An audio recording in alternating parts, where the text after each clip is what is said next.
Buongiorno, ben trovati telespettatrici, telespettatori di Antenna 3. Entriamo in diretta anche per questo sabato 20 giugno per aggiornarvi su tutti i fronti della cronaca, dell'attualità e della politica. Ci sono davvero tanti fatti dei quali dobbiamo darvi conto. Fra poco ci collegheremo con Mirano per un incendio in appartamento, c'è un uomo ustionato, parleremo di siccità, ci sono diversi fatti di cronaca, i funerali del quindicenne morto in scooter nel Vicentino, la canicola, il caldo di queste ore con le varie allerte collegate. Poi andremo a San Stino di Livenza, dove ieri sera c'è stata una fiaccolata in memoria di Chiara Guerra, la zia uccisa dal nipote. Erano davvero in migliaia, ma il nostro racconto oggi inizia da Padova, da Villafranca Padovana per la precisione, con la nostra Valentina Visentin che si trova con Federico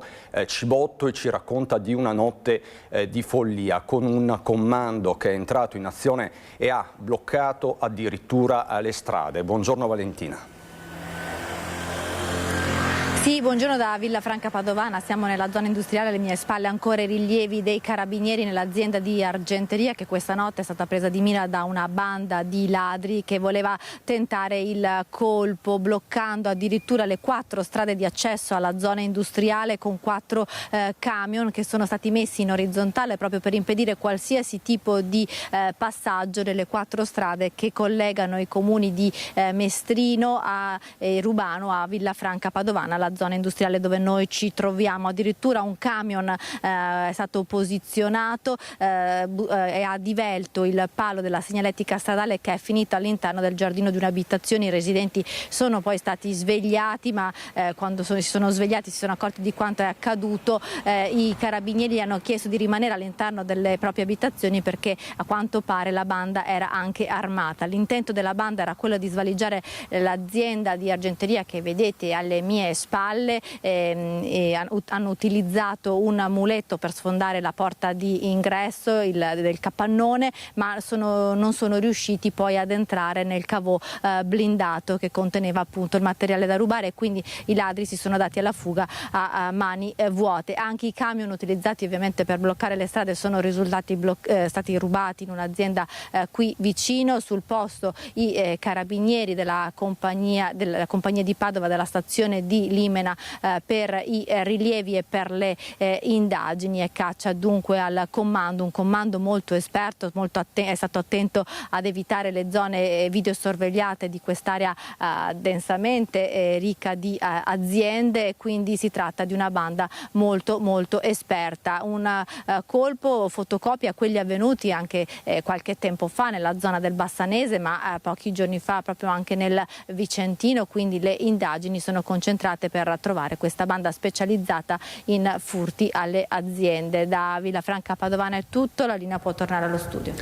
Grazie Valentina Visentin con Federico Cibotto per la parte tecnica, e noi adesso andiamo a San Stino di Livenza, una comunità ancora sotto shock per quanto accaduto poco meno di una settimana fa, l'uccisione di Chiara Guerra da parte del nipote 17enne, e ieri sera una fiaccolata, visto la partecipazione di tantissime persone, tanti amici della donna, della 53enne massacrata nella legnaia della villa di famiglia. C'erano poi tanti alunni, anche quelli che la stavano aspettando per gli esami di terza media. Le testimonianze, le immagini raccolte da Federico De Rossa nel racconto di Nicola Zanetti. Quello che è successo non doveva succedere, è una roba in più questa qui, perché questa è stata all'asilo con la mia figlia, a scuola, al centro Olimpia di atletica leggera qui a San Stino. Quella era una mia figlia, non doveva succedere questo per nessun motivo al mondo, hai capito? Ma cosa gli ha passato per la testa? Cosa gli ha passato per la testa per fare un atto del genere? Ma come si fa un nipote a uccidere una zia? Io mi domando questo. La rabbia per un orrore che colpisce la comunità tuttora incredula a quasi una settimana dal massacro di Chiara Guerra. C'è anche questo, la rabbia, nella serata che San Stino dedica all'amata insegnante 53enne uccisa dal nipote.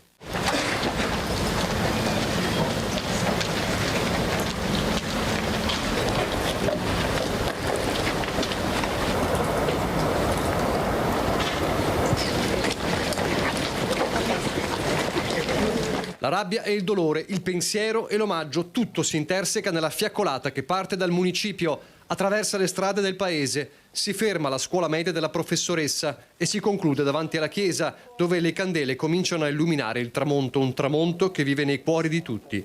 Ci sono le istituzioni, sindaco in testa, ci sono le colleghe di Chiara, ci sono gli alunni che ringraziano la professoressa con parole commoventi scritte sui tanti cartelli. Molti di questi ragazzi sono seguiti da uno psicologo per superare il trauma, lo stesso che colpisce i loro genitori, sconvolti per la fine di una insegnante indimenticabile. È una donna non posso parlarsi. Rimarrà nel cuore. Speriamo che sia fatta solo giustizia. Una persona sorridente, pacifica, e ci sono solo belle cose, il suo sorriso che era la cosa fondamentale che mi ricordo che è sempre rimasta impressa. Io personalmente, lei aveva un rapporto tra virgolette particolare con mio figlio, perché lui ha delle difficoltà e l'ha sempre tenuto stretto sotto la sua ala. La sua gentilezza anche nel capire i ragazzi, perché quando succedeva qualcosa nella classe se li portava fuori e cercava di risolvere i problemi con il ragazzo e non in classe insieme a tutti gli altri, quindi aveva anche questo tocco di sensibilità. Ha lasciato un segno luminoso e indelebile nella nostra comunità.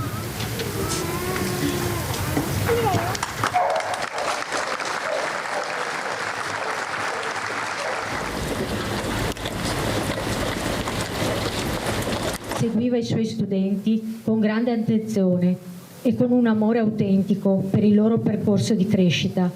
Chiedeva molto, ma dietro ogni richiesta vi era sempre un desiderio sincero di aiutarli a diventare la migliore versione di sé. Omaggi per Chiara, che non meritava una fine così orribile, e inevitabilmente in tutti il pensiero corre al 17enne che l'ha strappata ai suoi affetti, alla sua comunità, e la rabbia riemerge con prepotenza. È un minorenne e lo salvano.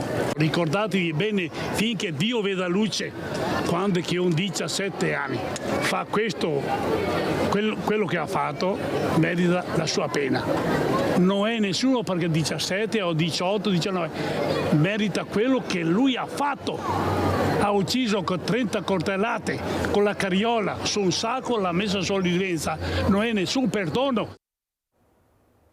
Questo è il dolore di un'intera comunità e poi c'è l'indagine chiaramente attorno a questo massacro. È stata fissata per la prossima settimana l'autopsia sul corpo dell'insegnante di Chiara Guerra, la donna gettata nel fiume. Da una prima ispezione dell'anatomopatologo Antonello Cirnelli presentava almeno una trentina di coltellate in tutto il corpo, non solo, ma aveva anche segni di bruciature, questo perché il 17enne aveva tentato di darle fuoco. Attualmente il ragazzo è recluso nel carcere minorile di Rovigo, quindi nei prossimi giorni, per la prossima settimana, ci sarà l'autopsia, quindi un esame più approfondito rispetto all'ispezione cadaverica che è stata effettuata al momento del ritrovamento del corpo dell'insegnante.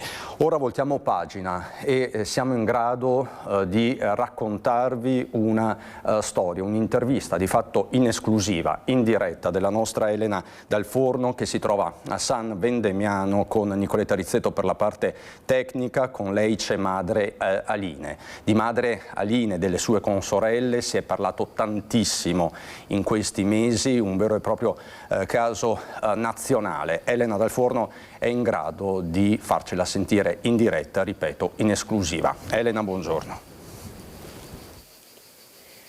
Sì, buongiorno Cristian, buongiorno a tutti i nostri spettatori, ma soprattutto grazie a Madre Aline per questa intervista che ci concede addirittura in esclusiva, abbiamo capito, non ne concederà altre.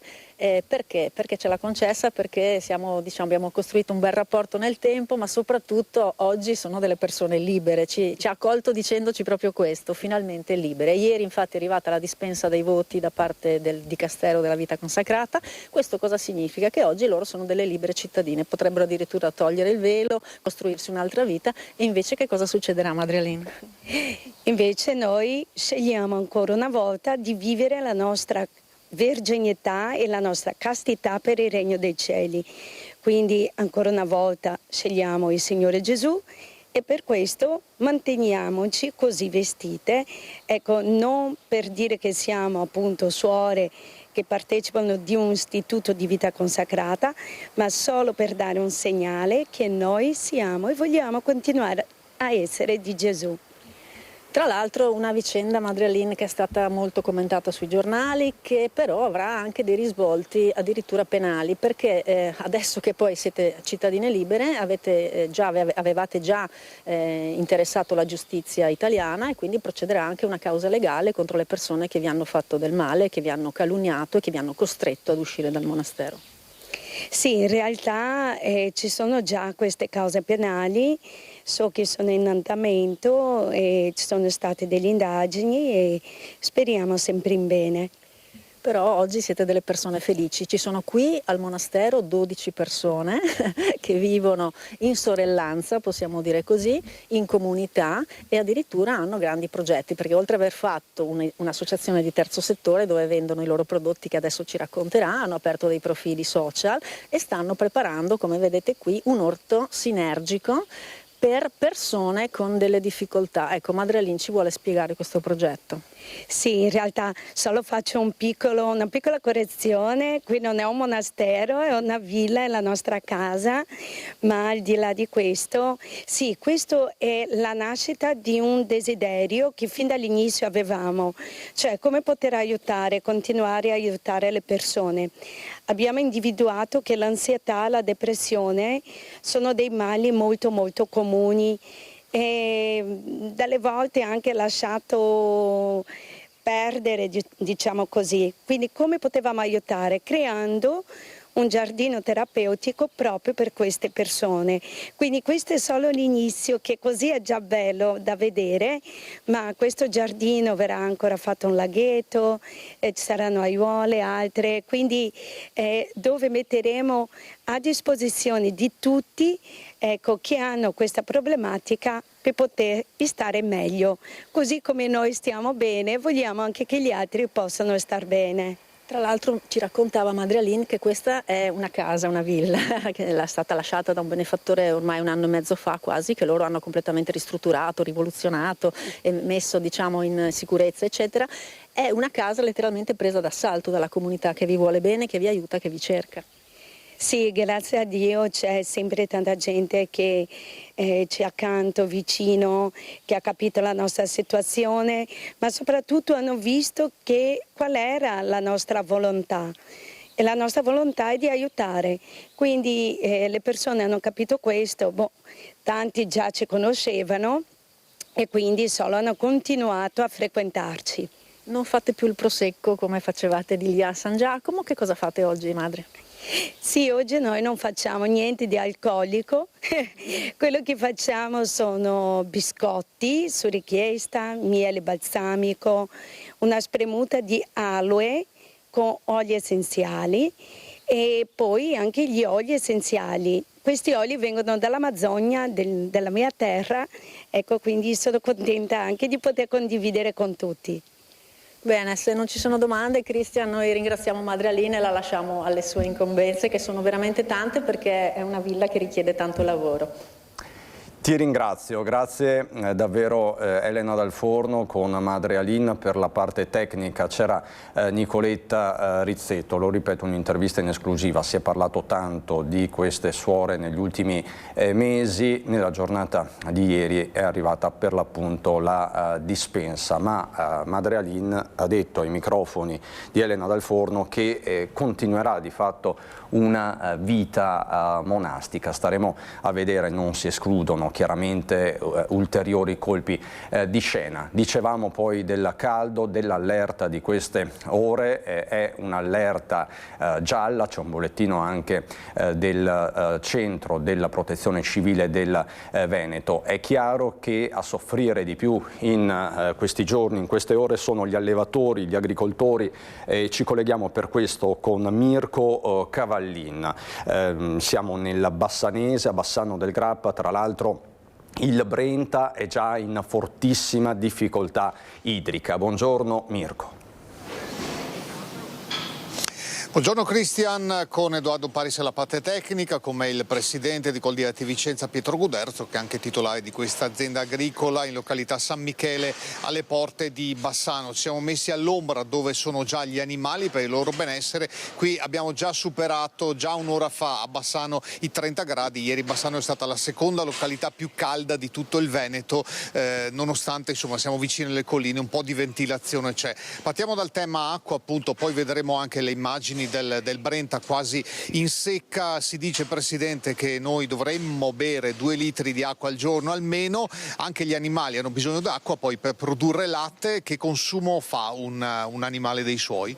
Ma un animale può arrivare a consumare anche un centinaio di litri di acqua al giorno. Ovviamente col caldo hanno più sete, ma oltre all'acqua, insomma, ormai da parecchi anni nelle aziende agricole si attuano diversi meccanismi per tenerle al fresco. Chi usa doccette, noi usiamo ventilazione, quindi delle pale a elicottero che girano veloci, questo tiene un po' più al fresco gli animali. Diciamo che paradossalmente stanno meglio loro di noi quando ci lavoriamo insieme, perché quest'aria comunque le tiene bene raffrescate. Parliamo in generale della gestione della risorsa acqua. Siamo al 20 di giugno, stiamo per entrare appunto nel solstizio d'estate, ma già si parla di crisi idrica, forse già dall'inverno scorso. Sì, purtroppo quest'anno alleggia un po' il fantasma del 2022 e già da fine inverno, inizio primavera le falde erano basse, non ha nevicato moltissimo e inizio primavera ha piovuto poco. Ovviamente questo è un problema per il nostro mondo e speriamo insomma che anche il piano di Coldiretti sui piccoli e medi invasi da fare in collina e in montagna cominci un attimo a prendere corpo, perché sarebbe la salvezza per il nostro mondo. Come agire invece per quanto riguarda la pianura? Il caldo ha già fatto avanzare diciamo, la crescita delle coltivazioni, pensiamo appunto a tutta la zona di pianura, basta partire da Bassano in giù fino ad arrivare verso Padova per quanto riguarda questo comprensorio. Come si gestisce adesso, come si può gestire insomma, la risorsa idrica che per il momento è ferma in montagna? Sì, diciamo che ovviamente servirà oculatezza nell'essere parsimoniosi. Poi, come dicevi bene, quest'anno la stagione è in anticipo e anche qui bisognerà fare qualche ragionamento sul non avere delle date bloccate fisse nel dare l'acqua, ma che ci sia una flessibilità in base appunto allo stadio vegetativo delle piante, e poi, come si diceva prima, cercare di bloccarla quando è possibile per poi avercene quando se ne ha bisogno. Allora, sarà un'estate a quanto pare in cui spesso ci rivedremo per valutare la situazione. Intanto vi lasciamo con questo panorama di queste mucche e vacche da latte appunto che sono tranquille con l'aria e anche il fresco. Qui devo dire, Cristian, non si sta male qui sotto con i ventilatori e appunto questa immagine con cui vi lasciamo dà anche un po' di speranza. Con Edoardo Paris è tutto, da Bassano a te la linea. Grazie Mirko Cavallin, al tuo ospite, e a Edoardo Paris per la parte tecnica. Ma noi rimaniamo nel Bassanese, sempre con un servizio di Mirko Cavallin, che nelle scorse ore è stato proprio in Brenta per toccare con mano la situazione di un fiume che, lo abbiamo scritto, è già in ginocchio.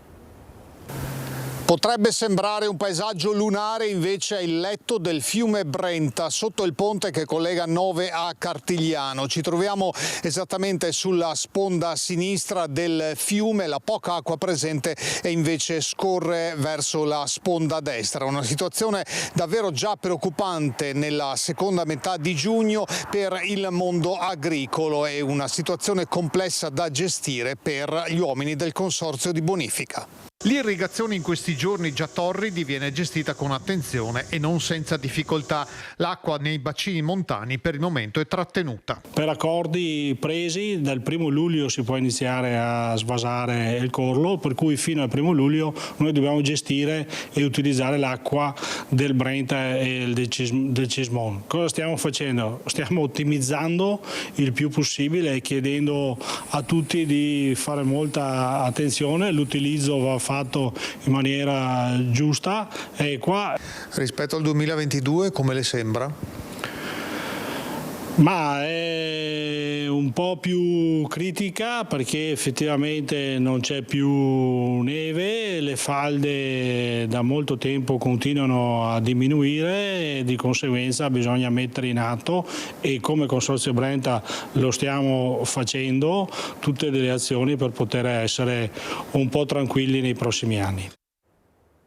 Temperature che sono destinate ad aumentare nelle prossime ore. Sarà una domenica particolarmente torrida e noi veniamo alla cronaca che ci porta sulle strade del Veneto. Sono giornate, settimane difficili sul fronte degli incidenti stradali. Ieri uno particolarmente grave a Fagarè di San Biagio di Callalta, ha coinvolta una famiglia, una mamma e due bimbe. Una è particolarmente grave, è stata lì trasportata al Cafoncello di Treviso.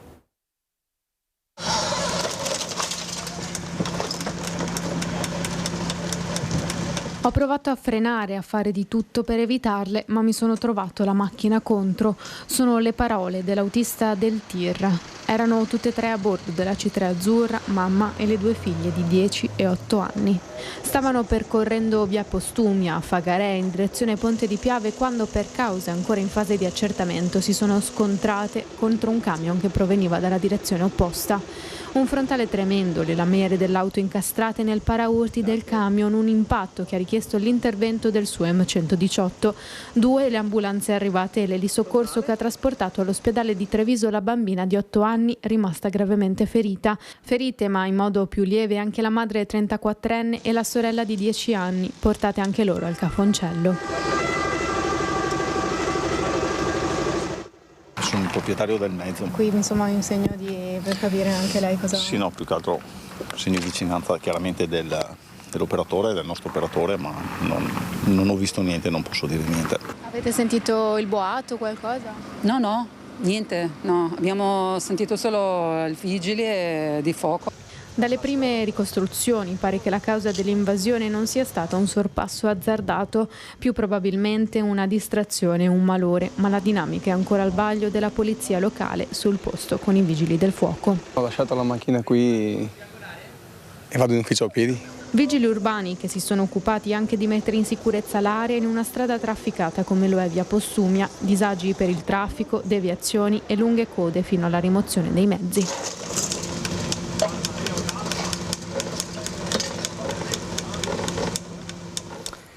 Ancora in gravi condizioni la donna investita con il marito sulle strisce pedonali a Belluno. C'è un automobilista 69enne indagato perché è risultato poi positivo all'alcol test.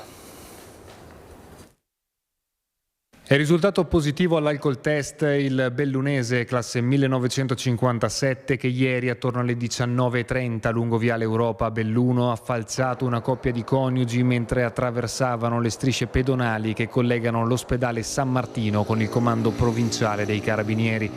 Nonostante l'intervento pressoché immediato dei sanitari, poiché il luogo dell'incidente dista solo pochi passi dall'ingresso del nosocomio, le condizioni della coppia e in particolare della donna, una bellunese di 64 anni, sbalzata per diversi metri sull'asfalto a causa dell'impatto, sono apparse subito molto gravi e si è reso necessario il trasferimento all'ospedale di Treviso, dove la donna si trova attualmente ricoverata. Il coniuge, anch'egli bellunese di 67 anni, verserebbe invece in condizioni condizioni leggermente migliori ed è tuttora ricoverato all'ospedale di Belluno. Degli accertamenti in merito alla dinamica dell'incidente, così come della gestione del traffico, rimasto bloccato per circa un'ora lungo una delle arterie viarie più importanti della città, si sono occupati i carabinieri mentre i vigili del fuoco si adoperavano a liberare la carreggiata dai detriti. L'investitore, risultato positivo all'etilometro, è stato deferito all'autorità giudiziaria.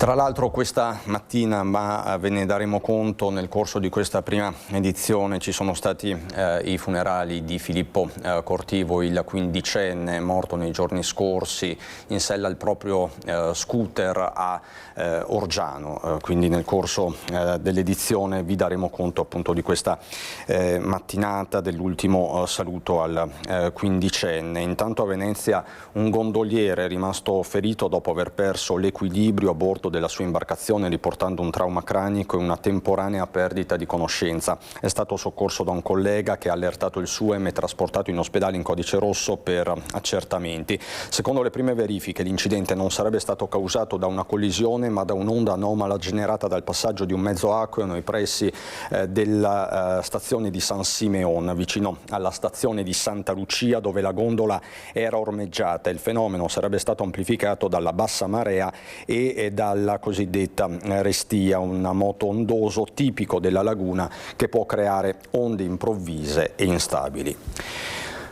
A Treviso sono ore di apprensione, continuano a essere ore di apprensione per le sorti di Enrico Renosto, molto conosciuto in città per il suo passato in politica, colto da un malore in casa. A trovarlo in stato confusionale è stata la sorella Rosita, che ha subito allertato il SUEM 118.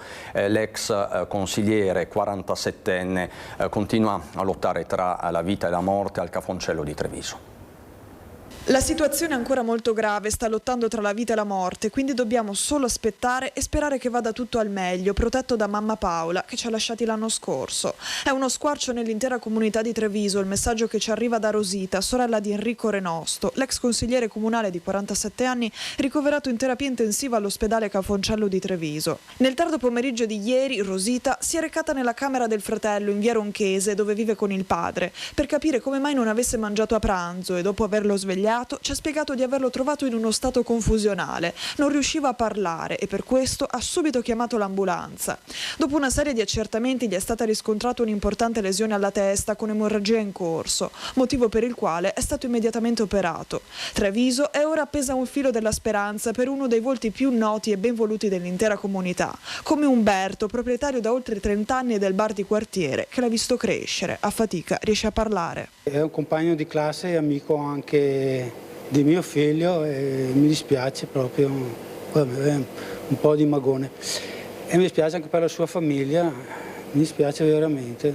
Da piccolo insomma giocava come figlio, mi dispiace, veramente non ho una cosa così, no, giovane ancora, mi dispiace veramente. Ex agente della polizia stradale, è stato poi in più occasioni consigliere comunale. Nel 2018 si è anche fatto promotore della lista del movimento Quartieri al Centro. Sempre dalla parte dei cittadini restano impresse nella memoria le sue battaglie come portavoce della paura e del disagio dei residenti del quartiere Santa Bona. L'augurio tra quelli che lo conoscono è che Enrico torni tra loro al più presto. Non ci sono molte parole che mi vengono da dire, se non il solo desiderio di esprimere a lui e alla sua famiglia la mia più sincera vicinanza. Ho sempre apprezzato in Enrico il suo amore per Treviso, per il territorio e per il quartiere di Santa Bona, che ha sempre rappresentato con passione e dedizione. Sono qualità che tanti cittadini hanno avuto modo di conoscere in lui e stimare. A lui rivolgo un pensiero affettuoso e l'augurio di poter tornare presto tra noi. Forza Enrico, tutta la comunità ti è vicina, ti aspettiamo. Ore di angoscia ma anche di speranza quindi a Treviso, e poi c'è il profondo lutto di Campo Nogara per la morte di Federico Nalon, stroncato da un malore a 27 anni nei giorni scorsi alla vigilia del suo compleanno. È nato il suo primogenito proprio in queste ore, il piccolo porta anche il nome del suo papà. È una vicenda chiaramente che ha scosso profondamente Campo Nogara, ma non soltanto soltanto Camponogara. Gazzettino online che dà conto anche di altre notizie. A Rovigo cade in moto e si frattura una gamba, poi la sorpresa era un ergastolano evaso in Germania, uccise una 23enne infierendo sul cadavere, questo dunque in Polesine. Villafranca Padovana era la nostra apertura, ci siamo collegati con Valentina Visentin. Assalto alla ditta di argenteria, 4 camion rubati per bloccare le vie e il muletto per sfondare l'ingresso. Il colpo è fallito, ma è stata comunque una notte di autentica follia. Noi adesso ci spostiamo lungo l'asse del Terraglio a Mogliano. Mogliano che non conosce pace perché le macchine sono sottoposte continuamente a vandalismi e furti, come ci racconta Francesca Bozza. A terra, lungo via Granatieri di Sardegna, ancora i vetri dei finestrini mandati in frantumi nella notte tra lunedì e martedì. Segno evidente dei vandalismi che hanno coinvolto non solo questa strada, ma anche via Pirandello, via Casoni, via dei Dogi della Serenissima. Alla fine saranno una ventina le denunce presentate dai moglianesi ai carabinieri. Il vetro anteriore, destro, sono 200 euro adesso di franchigia. Dai. Hanno rubato un sacchettino con i soldini per i carelli e basta. Ma è successo ad altre macchine qui in zona? 4-5 macchine, anche là in fondo. In via Granatieri almeno 6 le auto prese di mira con le medesime modalità, vetture di residenti ma anche di chi era solo di passaggio, come nel caso di un ragazzo in visita alla fidanzata che vive qui. Il finestrino del anteriore destro, come tutti, sempre lo stesso finestrino, più o meno a tutta la via. E hanno portato via qualcosa? Dove hanno trovato, hanno portato via. Da Matteo, no, non aveva nulla, fortunatamente.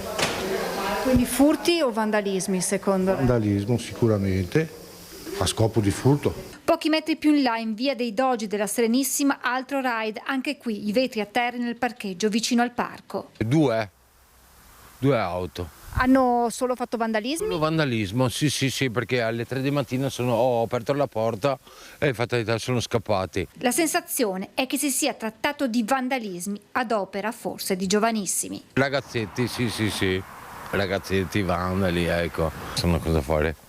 Non è un bel vivere. Non è un bel vivere. Non è da abituarsi, bisogna chiudere questi ragazzi qua, e saranno ragazzi. Rapine, furti, assalti, vi raccontiamo un tentativo di furto alla gioielleria Remida di Cervignano del Friuli, un tentativo perché il furto è andato a vuoto grazie al sistema d'allarme e alla prontezza dei residenti. Ladri! Ladri! Ladri! Ladri! Ladri! Ladri! Sono le 2:36 di notte e un coraggioso residente del centro di Cervignano non ha dubbi. Sente l'allarme della gioielleria, accende la videocamera dello smartphone e inquadra dei ladri che cercano di entrare nella gioielleria Remida. Gli stessi brandiscono un estintore, spruzzano in direzione della finestra per nascondersi dal cellulare che li inquadra e per non far leggere la targa del SUV nero che hanno parcheggiato a pochi passi dalla gioielleria. Non hanno fatto bene i calcoli i malviventi perché il sistema di allarme dei primi anni 2000 della gioielleria funziona benissimo.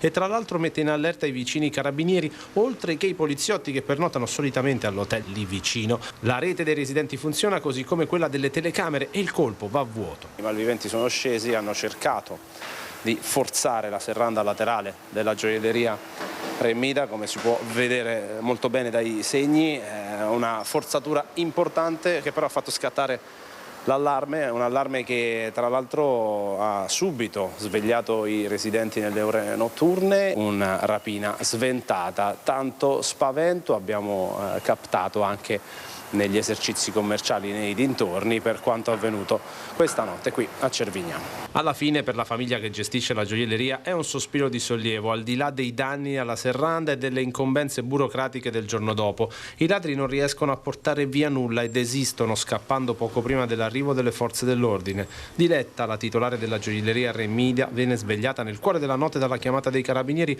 Lo spavento è tanto, ma anche la consapevolezza che poteva andare peggio, come ci racconta ai nostri microfoni. Sì, è stata una disavventura e l'ho subita subito, non li ho colti sul fatto per fortuna, perché sennò sono riuscita a intervenire subito venendo qua. Diciamo ho subito un po' di paura perché sono intervenuta qua da sola, però quando mi hanno avvisato ovviamente non potevo fare a meno di intervenire. E loro erano già scappati e poi ho aspettato i carabinieri. Infatti prima di uscire di casa ho preso anche un po' di paura, perché insomma metti caso che venivano anche da me dove abitavo, non è stato bello uscire di casa, avevo un po' di paura in realtà, un po' di timore. Restiamo sempre in Friuli, a Udine, per un colpo in pieno giorno in un noto locale del centro. La cosa molto spiacevole è essere derubati sotto il naso a questo punto, perché davvero siamo stati derubati tutto al naso, ma come si suol dire, ognuno fa il suo lavoro, loro sono bravi con il loro lavoro. Era un tranquillo mercoledì pomeriggio a Neruda Caffè al Parco Ardito Desio e proprio il momento di massima tranquillità della giornata è stato sfruttato dai ladri per compiere un colpo in pieno giorno alla luce del sole ai danni del bar. Un qualcosa di estremamente inatteso, come ci racconta il titolare Antonio Commentale. Hanno approfittato del momento in cui, nell'orario un po' tranquillo del pomeriggio, che c'è poca gente in giro, abbiamo solo un commesso al banco, non i 2 o /3 che siamo normalmente. Quindi hanno reagito 3, un palo, uno col trolley che è venuto per mettersi dentro l'oggetto e un altro che distraeva la commessa al banco ordinando roba da far perdere tempo, in modo che il tutto è durato dall'ingresso all'uscita meno di 4 minuti. Quindi una banda organizzata, ecco. Un'azione rapida, ben coordinata, insomma, un palo, uno a distrarre l'unica commessa e l'altro che, armato di trolley, ha portato via il cambiamonete. Quando ci si è accorti dell'accaduto, nella famiglia Commentale è prevalso lo sconforto, sia chiaramente per il danno economico totale che supera i 1.000 euro, ma soprattutto per quello morale di essere stati colpiti con l'attività aperta. Brutto è una cosa del genere. Poi a Udine, che decantiamo che siamo una città abbastanza tranquilla, però con l'avvento di, come le chiamano, le risorse? Ok, ma se siano risorse o meno, comunque dalle immagini non si riesce a capire di che nazionalità possono essere. Fra il danno economico e il danno materiale, perché comunque costa pure il cambiamonete, non è il mio personalmente, ce l'ho incomodato, di mio personalmente 700 euro, che gli auguro tante belle cose da comprare. Dall'altra parte, col senno di poi, dici meno male che non c'ero né io e nemmeno la ragazza che se ne è accorta, perché non sai che cosa, le reazioni quali possono essere. Non ha avuto dubbi Antonio a segnalare la sua storia sui social per allertare tutti i colleghi di Udine, e non solo, dei rischi che si corrono con queste bande di ladri sempre più preparate e attrezzate per fare bene, diciamo così, il loro mestiere. Ormai sono 20 anni che siamo qua, per cui siamo un presidio, siamo conosciuti, la gente ci rispetta. Ho divulgato le immagini sui social per essere utile anche agli altri miei colleghi o chi per loro, che comunque quelle sono le persone, si vedono benissimo dalle immagini che sono quelli là. Sempre per la cronaca, nel Basso Feltrino a Sette Ville, dove i carabinieri hanno dato esecuzione di un ordine di custodia cautelare in carcere nei confronti di un cittadino marocchino che evadeva i domiciliari per andare a rubare nelle abitazioni. Evadeva frequentemente gli arresti domiciliari, talvolta per rendersi responsabile di crimini quale il furto in abitazione.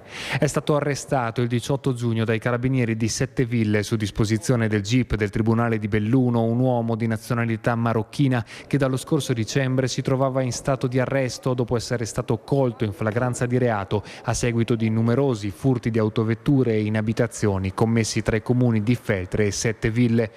Una storia lunga e travagliata di un rapporto sprezzante e recidivo con la giustizia, quella dell'uomo che dopo una prima scarcerazione, depenalizzata in obbligo di dimora nel comune di Setteville con permanenza in abitazione nelle ore notturne, è stato ripetutamente sorpreso a passeggiare nel comune fuori dagli orari consentiti, mentre numerose assenze ingiustificate dalla propria dimora venivano constatate dai militari nel corso di numerose ispezioni.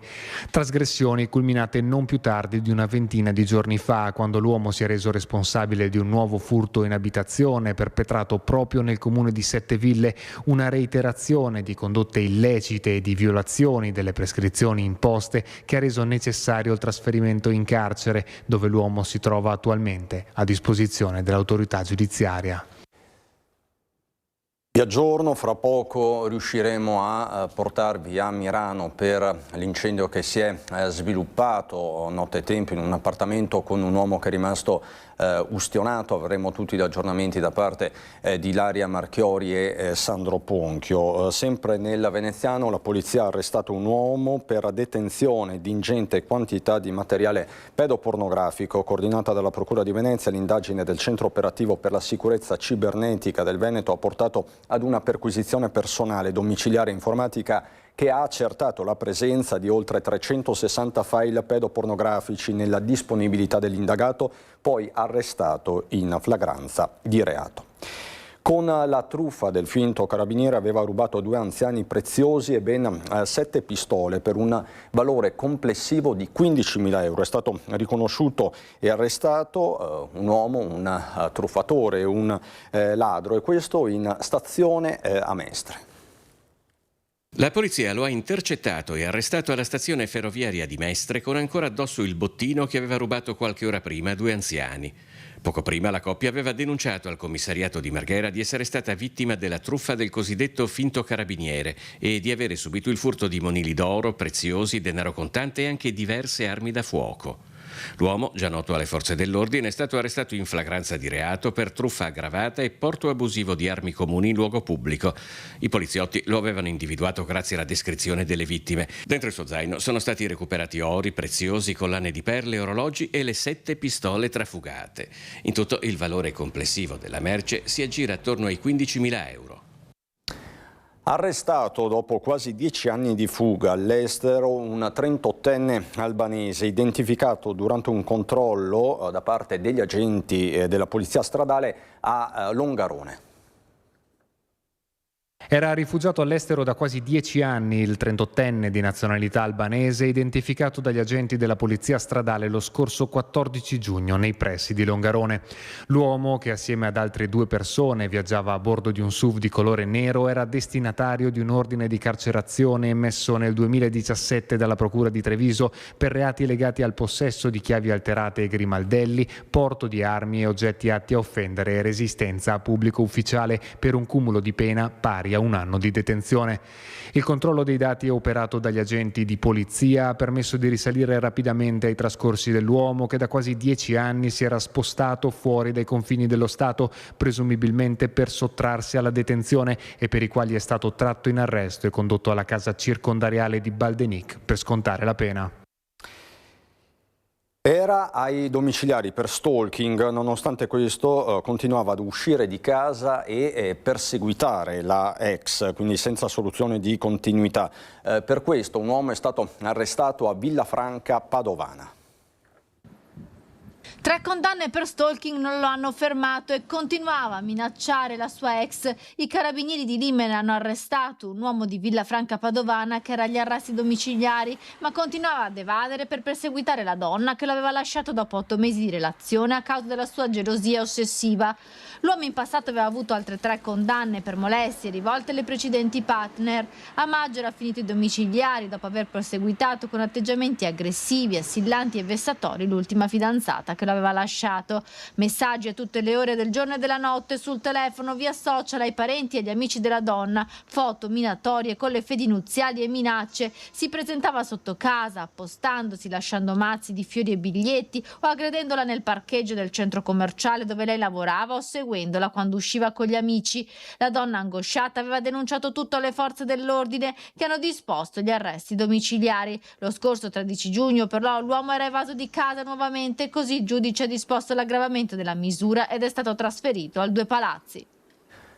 Siamo in grado ora, grazie alla nostra redazione di Vicenza, Daniele Garbin, di raccontarvi l'ultimo saluto a Filippo Cortivo, il quindicenne di Val Liona, morto in un incidente stradale a Orgiano. Era una promessa del karting veneto. Questa mattina il funerale nel campo sportivo del paese.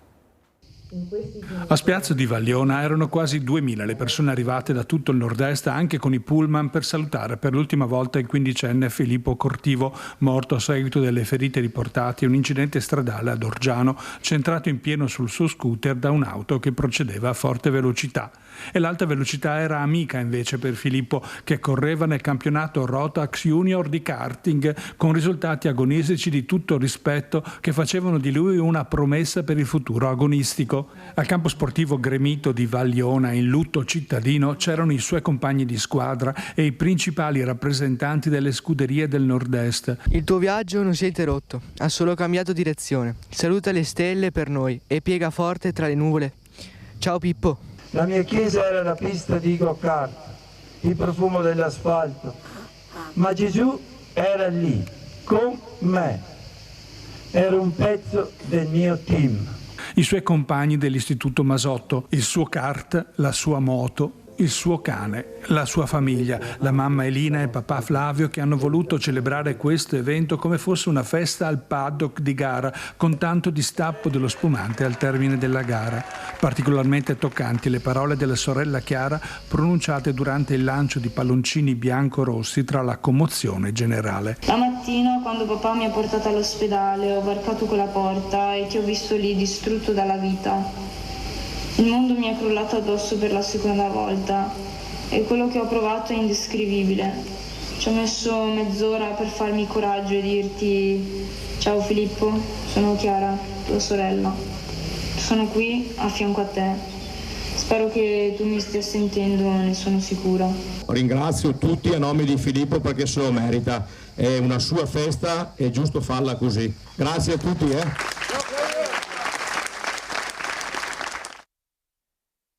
Questo l'ultimo saluto a Filippo Cortivo di un'intera comunità, quella di Val Liona. Per la cronaca giudiziaria torniamo a occuparci del delitto di Sergiu Tarna a fine 2025, era il 31 di dicembre a Malcontenta. È stata depositata in procura la relazione del medico legale. Il giovane barman è stato ucciso con un singolo colpo esploso a contatto con la parte sinistra del capo. Al momento dell'uccisione, rivela sempre l'autopsia, era cosciente.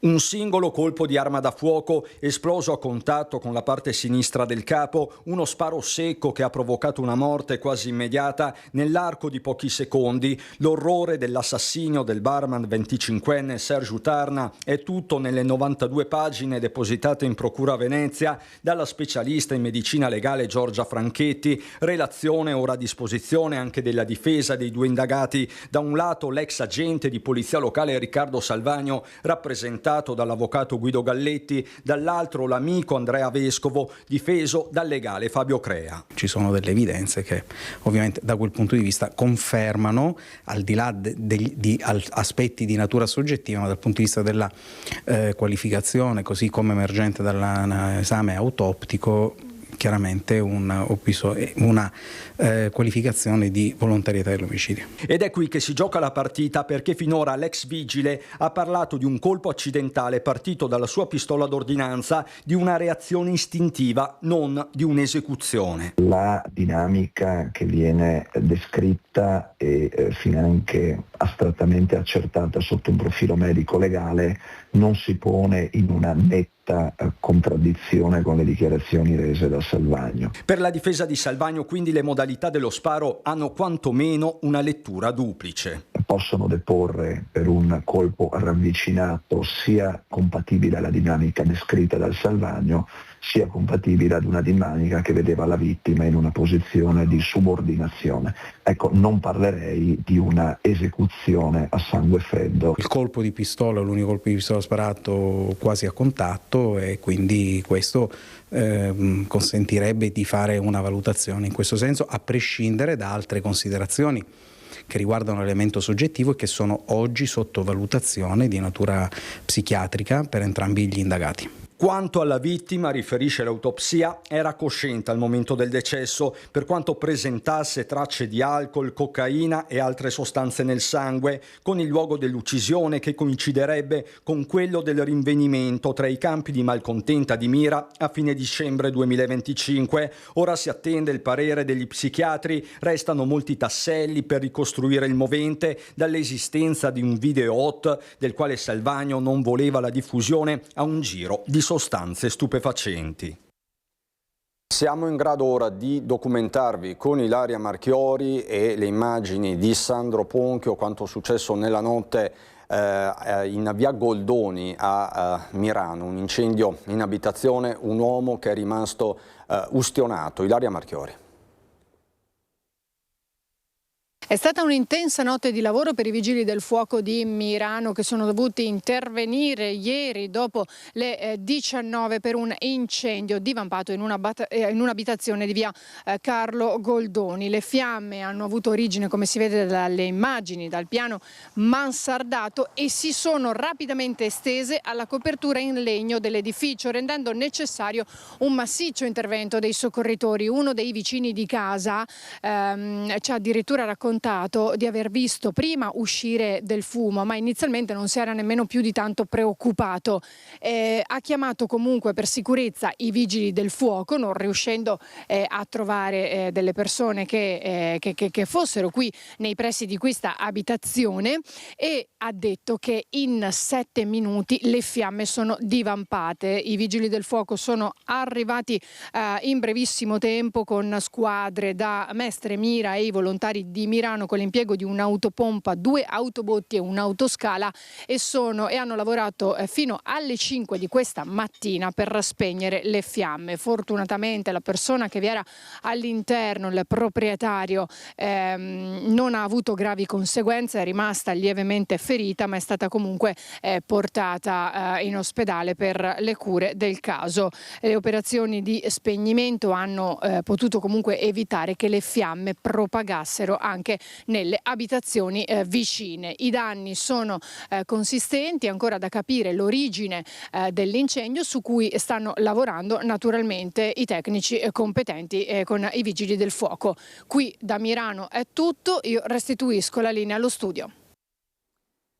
Grazie Ilaria Marchiori con le immagini di Sandro Ponchio. I temi dell'ordine pubblico, della sicurezza ci portano a Trieste, in piazza Perugino.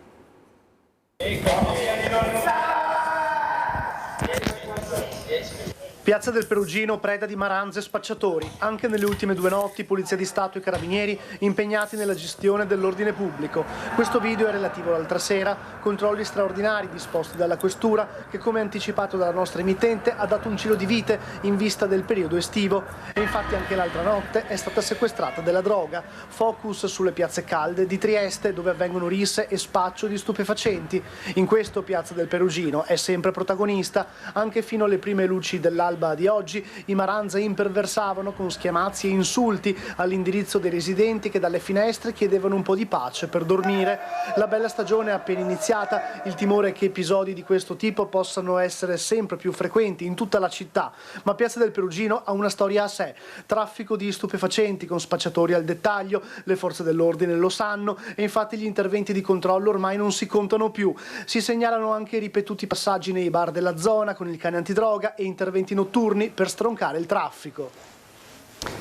Folle gara d'auto nella notte a San Liberale, incastrati grazie al video di un residente. Vi do conto di questa notizia aiutandomi con Treviso Today, il portale diretto da Nicola Cendron. Sono 2 ventenni, giovani denunciati dalla squadra mobile, autori della corsa a colpi di acceleratore andata in scena nella notte fra il 12 e 13 giugno scorso, che aveva preoccupato, allarmato non poco i residenti. Patenti ritirate e raffica di sanzione per atteggiamenti, comportamenti scellerati alla guida contromano e velocità altissima. Erano circolati anche dei video relativi a questa corsa clandestina, un fenomeno che non è affatto raro sulle nostre strade. Questa volta i 2 responsabili sono stati identificati e denunciati dalla squadra mobile. Da pochi minuti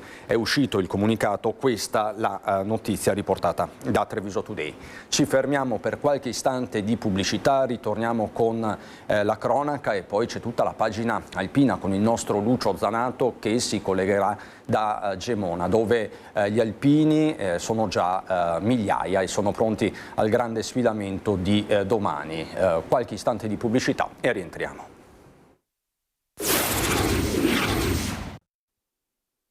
Di nuovo in diretta prosegue il racconto di questo sabato a Nord-Est. Vi ricordo la notizia con la quale abbiamo aperto questa prima edizione, il tentato assalto in zona industriale a Villafranca Padovana ai danni di Zaramella Argenti, una ditta specializzata nella lavorazione dell'argenteria. L'episodio è avvenuto intorno alle 4 in via delle Industrie, nella frazione di Ronchi. Secondo una prima ricostruzione, i malviventi avrebbero prima bloccato le vie d'accesso alla struttura posizionando lungo la strada 4 mezzi pesanti risultati rubati da una vicina azienda, per poi sfondare il portone d'ingresso principale utilizzando un muletto. Ce lo aveva raccontato la nostra Valentina Visentin. Una volta all'interno i ladri hanno cercato di raggiungere il cavò ma non sono riusciti ad aprirne la porta e sono stati costretti a fuggire senza portare a termine il colpo. Sul posto sono intervenuti i carabinieri della stazione di Limena, supportati dai militari del nucleo operativo e radiomobile della compagnia di Padova e dal nucleo investigativo del reparto operativo, che hanno effettuato i rilievi di rito e avviato le indagini. Quindi è caccia a questi malviventi. Noi torniamo su un fatto di cronaca che ci ha riguardato in prima persona, perché ha coinvolto una nostra collega, Anna Maria Parisi, che è stata aggredita da 2 pusher in via Piave a Mestre. Stava semplicemente svolgendo il suo lavoro. È arrivata un'ondata di solidarietà e nelle scorse ore la stessa Anna Maria ha presentato denuncia. Questo il suo racconto. Poche ore fa sono stata in questura a Venezia, dove ho sporto querela di parte per l'aggressione che ho subito in pieno giorno nel pomeriggio di ieri alle 14 in via Piave a Mestre, dove mi sono recata per documentare un fatto accaduto nelle ore precedenti. Via Piave a Mestre è da parecchi anni al centro delle cronache per una mancanza di sicurezza provocata soprattutto da una diffusa attività di spaccio.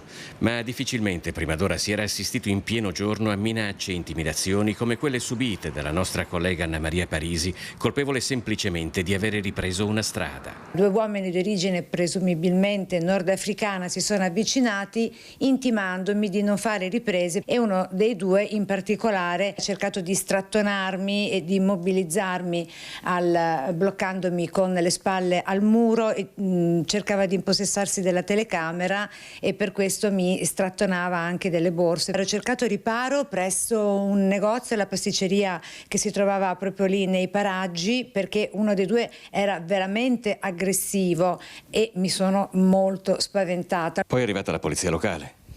Sì, è arrivata la polizia locale perché ho chiamato io gli agenti della municipale, sono arrivati nell'immediatezza del fatto e mi hanno permesso di uscire dal bar dove avevo trovato riparo e di raggiungere la macchina aziendale. Mi hanno scortata fino alla macchina aziendale. Solidarietà ad Anna Maria Parisi è stata espressa dall'Ordine dei giornalisti, dal Sindacato Giornalisti Veneto e dal Comitato di Redazione di Media Nord-Est, che ha definito l'aggressione grave e inaccettabile, auspicando che le autorità competenti facciano piena luce sulla l'accaduto e che i responsabili siano individuati e perseguiti.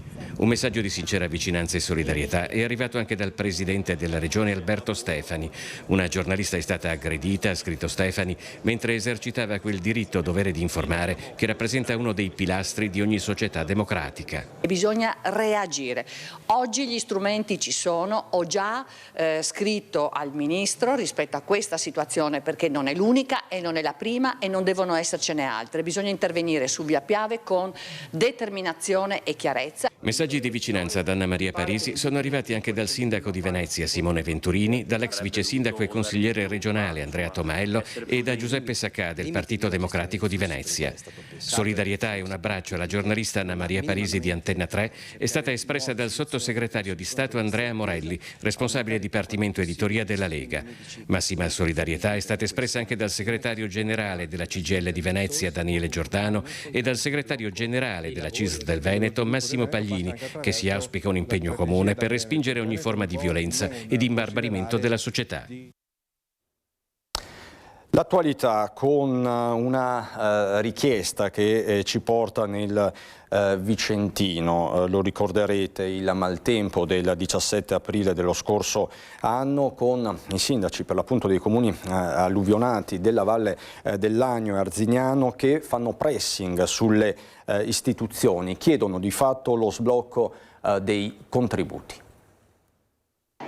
Una voce corale, quella che si leva dal territorio devastato dal maltempo del 17 aprile dello scorso anno che mise in ginocchio i comuni della Valle del Lagno e Arzignano. Appello ad agire a cui hanno risposto tanti rappresentanti istituzionali della regione e parlamentari vicentini all'incontro ospitato nella sede della Protezione Civile Valle Agno. Obiettivo: farsi carico della richiesta che venga sbloccata con urgenza la quota rimanente dei contributi previsti per le opere di messa in sicurezza e sistemazione dei danni provocati dalla drammatica ondata di maltempo. Nelle scorse settimane gli enti hanno ricevuto una prima tranche di contributi pari a circa il 10% dell'importo complessivo dei danni, stimato in 39,2 milioni di euro. Di qui il pressing sulle tempistiche. Abbiamo avuto notizia che tra qualche settimana dovrebbe esserci la ricognizione da parte dei tecnici del Dipartimento di Protezione Civile del Ministero e della Regione e quindi noi quello che abbiamo chiesto ai nostri rappresentanti in Regione e ai rappresentanti in Parlamento di porre attenzione su questo processo e tenerci informati e darci informazioni su quanto ci arriverà come risarcimento dei danni per le ricostruzioni e anche in che tempi. Purtroppo il paese qua è un paese in frana, questo lo dico sempre per la geologicità che c'è del territorio e ecco, confidiamo che qualcos'altro arrivi perché altrimenti noi siamo in una situazione precaria, poi qui che è la sicurezza stradale, specialmente in certi territori. È uno dei pochi territori del Veneto che va dai 150 metri sul livello del mare fino ai 1800 metri con una larghezza media della nostra vallata di niente, praticamente 1600 metri di larghezza. Questo comporta che qualsiasi tipo di evento atmosferico eccezionale crei dei rischi non solo alle infrastrutture ma soprattutto i rischi ai cittadini. Oggi i sindaci ci chiedono di farci parte attiva per velocizzare da un lato i tempi e dall'altro per ricavare anche cercare di recuperare risorse. Noi unanimemente abbiamo dato ovviamente disponibilità ad impegnarci come abbiamo già fatto anche in passato, insomma la regione chiaramente c'è e lavoreremo chiaramente assieme ma stiamo già lavorando con loro. Vi do questo aggiornamento flash, una nota dei carabinieri di Treviso, possiamo vedere un'immagine che è stata messa a corredo della nota, parliamo di un'operazione antidroga dell'Arma a Paese, quindi siamo nell'Interland trevigiano, 2 arresti e sequestro di oltre mezzo chilo di hashish e contanti e questo nel pomeriggio di ieri quando i carabinieri della stazione locale sono entrati in azione con il nucleo carabinieri cinofili di Torreglia. Ci sono quindi 2 soggetti denunciati 2 giovani del posto. L'ausilio delle unità cinofile ha permesso di rinvenire e sequestrare nella disponibilità dei 2 indagati a vario titolo un ingente quantitativo di droga, oltre mezzo chilo di hashish già suddiviso in dosi, oltre 3.000 euro in contanti, dei telefoni cellulari utilizzati verosimilmente per i contatti con i canali di approvvigionamento e materiale vario per il confezionamento dello stupefacente. Questo è l'aggiornamento che ci arriva proprio in questi minuti dai carabinieri di Treviso. Cambiamo pagina, voltiamo pagina, occupiamoci della maturità. C'è stata la prova di italiano, ve l'abbiamo raccontata, e ieri c'è stata la seconda prova, diversa per ogni indirizzo. Marta Zatta ha incontrato alcuni studenti. Speriamo bene, dai, spero, insomma, ho fatto un sacco, ho scritto tantissimo, ho finito adesso che sono le 2, quindi spero bene. Speravo meglio, perché economia è sempre un po' difficile rispetto all'italiano, però speriamo bene di arrivare con i giusti crediti all'orale anche soprattutto. E si spera che sia andata al meglio, comunque era una prova fattibile, decisamente molto più di quella di italiano, che era alquanto improponibile, e adesso comunque si punta in alto sia con questa che con l'orale. Con quanto punti di uscire? Spererei sull'80, spererei, però alzo le mani. Devo dire abbastanza bene, pensavo molto peggio anche vedendo la quantità di cose che c'erano da studiare, però alla fine bene, speriamo almeno 10 punti. Dai. Tutto sommato bene, è uscito ciò che speravamo, su cui ci eravamo preparati un po' di più, però sì dai, tutto sommato bene, un po' faticosa, bene comunque. Adesso tocca la grande prova dell'orale, sei pronto? Sì, sono abbastanza pronto, spero che vada tutto bene, che i prof siano abbastanza clementi, commissari eccetera, ma comunque sì, no, speriamo bene. E per il futuro invece cosa hai in mente di fare? Ho intenzione di rimanere nel campo del turismo perché mi piace davvero tanto e vorrei continuare gli studi all'ITS e da lì voglio vedere insomma dove mi porta questo percorso. L'università? Sono già iscritta e quindi farò quello. A cosa? Comunicazione e marketing alla Iusve. Vado a lavorare. A fare? Faccio manutentore, e perché proseguire gli studi non me la sentivo, anche perché non sono un grande amante dello studio, posso dire, però così. Per il futuro ho già fatto 2 concorsi per aeronautica e esercito e continuerò con esercito perché aeronautica è andato un po' malino, ecco. Quindi continuo con questo. All'università mi sono già iscritto all'Università di Padova, mediazione culturale, lingue e letterature, poiché mi piacciono molto le lingue straniere, e in un futuro chissà. Insomma, le idee sono già chiare per la maggior parte degli studenti, di sicuro hanno le idee chiare e valori solidi gli alpini che stanno confluendo a Gemona per la Triveneta degli alpini che vi stiamo raccontando con i nostri colleghi, su tutti Lucio Zanato che adesso appunto ci racconta come sta procedendo questo sabato friulano. Buongiorno Lucio.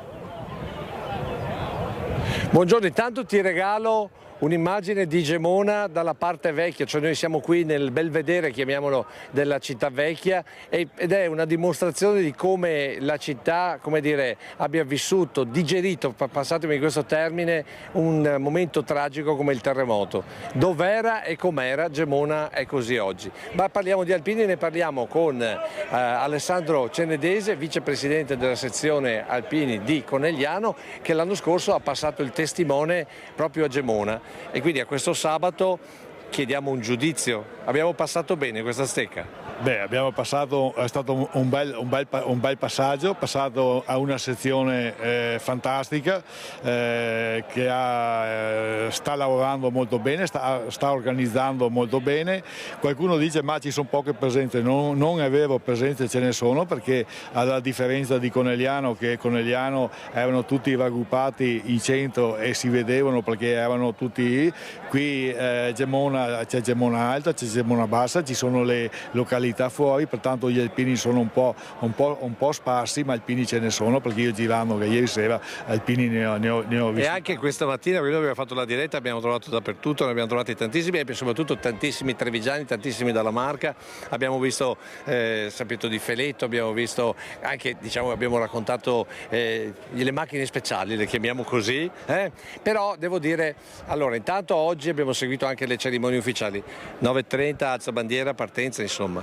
9:30 l'alza bandiera, molto partecipata, avevamo tanti vessilli presenti, è stato un bel inizio, la giornata è bella, stupenda, perché è un caldo. E poi l'incontro invece con le delegazioni estere, e poi in questi giorni, anzi in queste ore e anche oggi pomeriggio, si ricorderà Franco Bertagnolli. Infatti alle 16 c'è la cerimonia in piazza Bertagnolli, dove si ricorderà Franco Bertagnolli, presidente nazionale dell'ANA, che fu quello, perché proprio il 7 di maggio del 1976 chiamò tutti i presidenti di sezione dicendo: guardate che i friulani hanno bisogno degli alpini, e così anche Conegliano partecipò a quegli 11 cantieri della ricostruzione. Conegliano partecipò a un cantiere numero 10, dove erano, che poi ieri sera hanno fatto la sfilata di 11 cantieri con i propri vessilli, sfilata, un po' una passeggiata, perché il caldo era talmente era veramente forte, tanto vero che anche adesso c'è tanto caldo, però tanto vero che Tommaso vi fa vedere che è il momento, diciamo così, del rancio, e su questo momento del rancio c'è un momento anche di pausa, perché veramente il caldo è importante. Allora però io volevo anche dire un'altra cosa proprio legata a questa manifestazione. Insomma, abbiamo una bella presenza, si parla che si supereranno le 100.000 persone, nel pomeriggio continueremo a seguire quelli che sono gli eventi, quindi Piazzale Bertagnolli, il ricordo del Presidente nazionale, poi c'è la Santa Messa come sempre, come ogni sabato, quando ci sono le adunate e anche i raduni, e poi questa sera ci sono tutta una serie di concerti e di interventi. Però io ho scoperto una cosa qui. Ho scoperto intanto che c'era una persona, siccome questa è un'adunata legata al terremoto, Christian, e sarà anche uno sfilamento domani molto importante, perché insieme agli alpini ci saranno anche diciamo così, i vessilli delle sezioni ANA che hanno partecipato agli 11 cantieri, quindi anche degli alpini, perché ricordiamo che arrivò qui tutta l'Italia. Certo, domani mattina proprio dietro l'albero nazionale partiranno tutti gli 11 cantieri. Ogni cantiere avrà le sezioni che hanno partecipato in ogni cantiere. Non ci saranno reduci, perché purtroppo sono tutti con età molto avanzate. Però ci vedranno per televisione. Ricordiamo 63 sezioni, perché venivano da tutta l'Italia, si parla di 15.000 alpini che lavorarono qui per ripristinare le case, quindi un tributo importante. Però c'è un'altra cosa da ricordare, che c'è anche chi si è preso cura, e qui parlo soprattutto per i trevigiani, di quegli alpini, di quegli artiglieri che sono morti nel crollo della Goi Pantanali, che noi tra l'altro abbiamo raccontato ieri con la cerimonia. Questa sarebbe la Giuseppina Carnelluti, la mamma della Flavia. La Giuseppina era quella che teneva i contatti con tutti i 29 alpini, quei familiari dei 29 morti andati avanti. Lei ha tenuto da subito i contatti, purtroppo ha avuto un brutto male, è andata avanti, però ha preso l'eredità alla figlia, la Flavia, che è stata nominata anche madrina del terzo artiglieria della montagna e più madrina anche della brigata alpina, della fanfara della brigata. Allora vogliamo chiamarla, perché tra l'altro di sapere, Cristi, anche lei è vice sindaco anche qui di Gemona, e quindi gli chiediamo anche dal punto di vista dell'amministrazione comunale cosa sta significando questa. Allora mettiamola in mezzo tra di noi. Flavia, grazie per essere con noi, madrina del terzo artiglieria della montagna, quindi anche del gruppo Conegliano, quindi anche mia madrina. Ecco, io ve lo dico e così siamo a posto. Però da vice sindaco un commento a questa Triveneta, come l'avete vista come amministrazione comunale, come sta proseguendo? Devo dire che lo sforzo organizzativo di tutti ha permesso di accogliere questa marea di penne nere, un fiume d'amore che ci ha raggiunto e che testimonia l'attaccamento a queste terre, anche non solo di chi è stato qui ad aiutare, ma anche di chi orgogliosamente porta quel cappello. È molto emozionante incontrare per le vie del centro chi guarda Gemona con gli occhi di oggi e scopre dei discorsi che c'è stato a fare il militare o appunto ad aiutare, quindi è qualcosa di speciale, in qualche modo chiude questo intensissimo periodo che dal 6 maggio ci ha visto ospitare tantissimi eventi che hanno ricordato e commemorato quello che è noto per essere il modello, il miracolo Friuli, ma che è nato proprio dalla forza di chi è arrivato ad aiutarci, da tutti i volontari, dalle penne nere che durante quell'estate del 76 hanno fatto accarezzare l'idea che si potesse tornare alle case, e poi però le scosse di settembre sappiamo che hanno spezzato quel sogno, ma non la forza di chi ha aiutato e ha aiutato a montare anche i villaggi prefabbricati. Quindi insieme alle forze armate, all'esercito in primis, a tutto lo sforzo nazionale e internazionale, all'associazionismo di vario tipo, si è scritta una pagina che è importante ricordare, e passeggiando per Gemona e ascoltando i racconti degli alpini che sono accorsi qui si sente che è ancora viva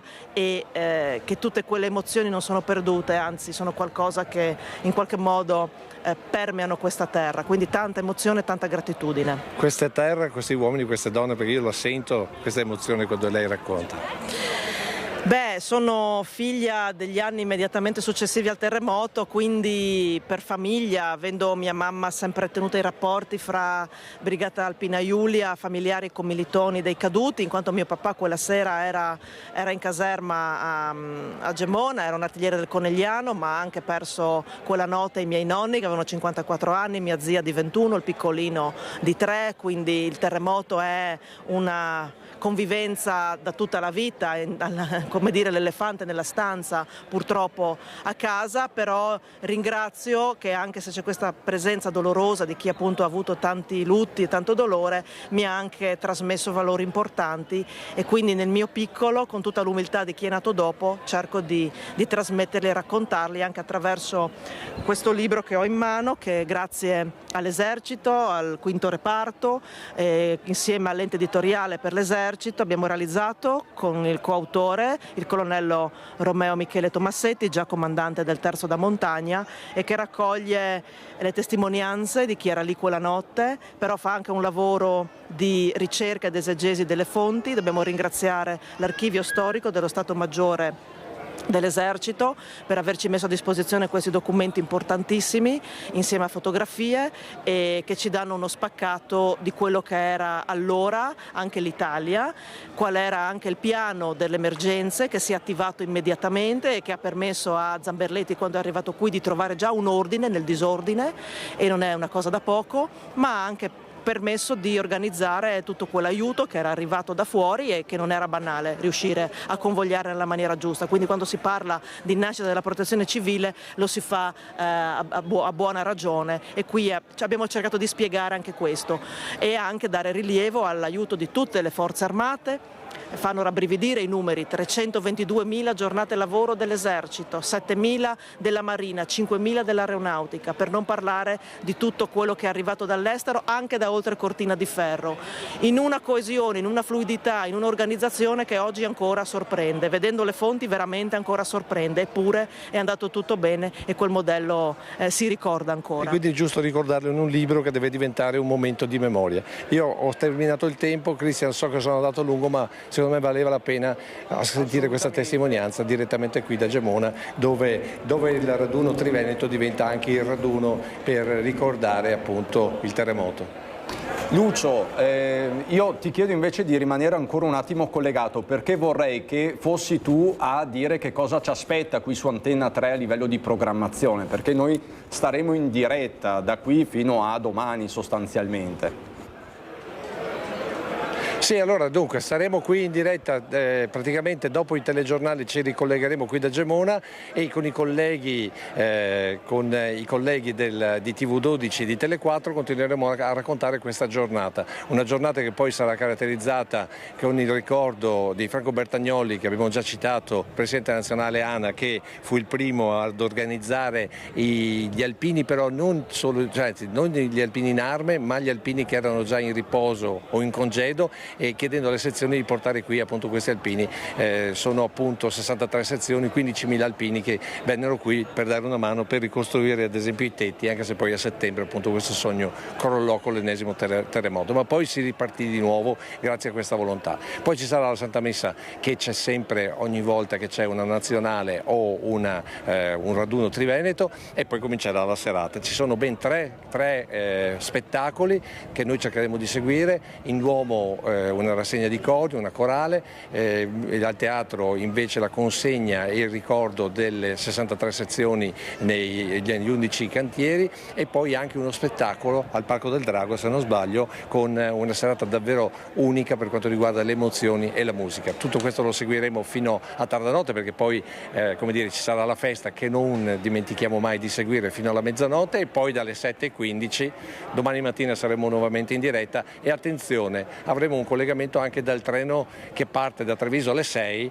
Perché? Perché questo treno, volenti o nolenti, appartiene alla storia degli alpini, perché chiunque quel treno l'ha preso, chi per andare magari a Codroipo, chi magari per andare direttamente in caserma, chi magari per tornare dalla Morosa. Detto questo, restituisco definitivamente la linea. Grazie Lucio, esaustivo come sempre. Chiedo alla regia Alessandro Granziera e Marco Gagliazzo se possiamo andare in pubblicità, poi ci ritroviamo per fare il punto di una giornata, lo avete visto, ricca di spunti, di tanti fatti. In qualche istante di pubblicità e ci ritroviamo in diretta.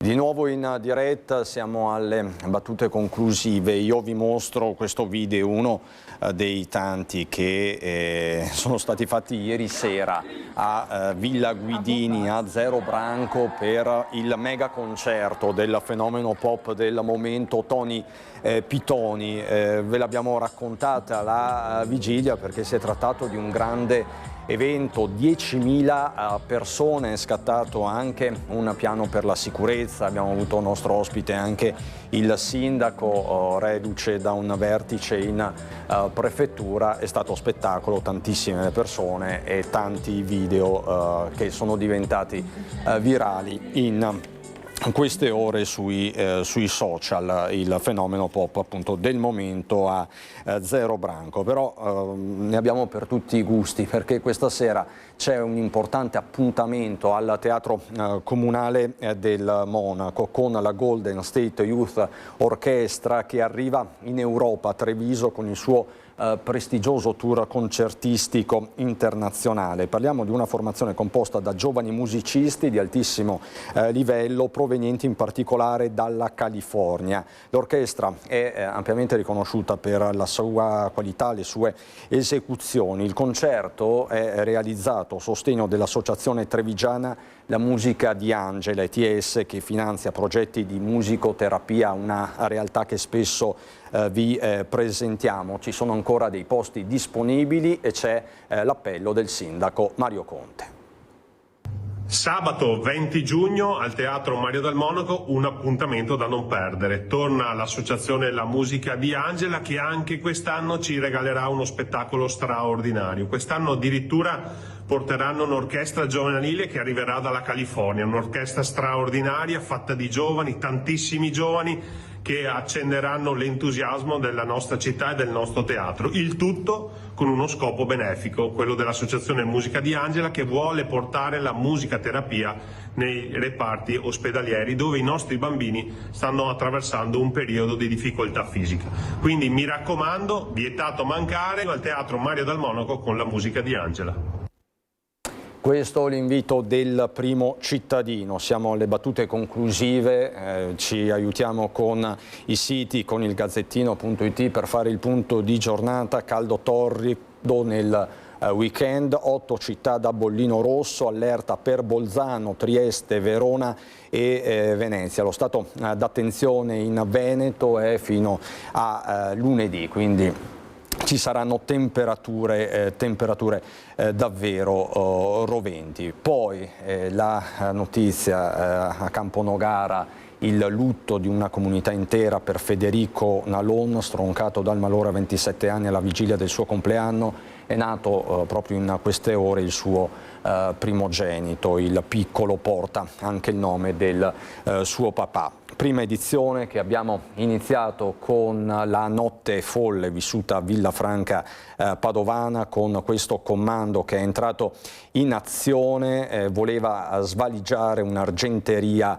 della zona industriale. Per farlo aveva pianificato tutto, avevano persino bloccato le strade di accesso alla zona industriale con ben 4 camion a loro volta rubati in alcune aziende vicine, però non è andato secondo i piani, il furto alla fine non c'è stato, erano diretti al cavò di questa argenteria. Vi abbiamo poi raccontato anche la fiaccolata di San Stino di Livenza in memoria di Chiara Guerra, l'insegnante uccisa dal nipote la scorsa settimana, un fatto che ha scioccato un'intera comunità, l'Italia intera. Per noi sul posto c'era Federico De Ros, una serata densa di dolore, di racconti, di emozioni, e poi appunto anche l'incendio che c'è stato a Mirano in via Goldoni, un appartamento in fiamme con un uomo che è stato soccorso perché ustionato. Insomma, tanta la cronaca, e poi appunto l'intervista esclusiva a madre Aline, la suora ribelle, la fuga dal convento di Vittorio Veneto che aveva fatto discutere l'Italia intera. Elena Dal Forno ha intervistato in via esclusiva madre Aline, che ci ha raccontato i suoi progetti per il futuro. È davvero tutto per questa prima edizione. Saluto e ringrazio dalla regia Alessandro Granziera e Marco Gagliazzo. Come sapete sarà un lungo pomeriggio alpino su Antenna 3. Noi ci rivediamo con l'informazione alle 18:25 per l'edizione regionale, 19 Venezia, 19:30 Treviso con Belluno. È davvero tutto, buon proseguimento.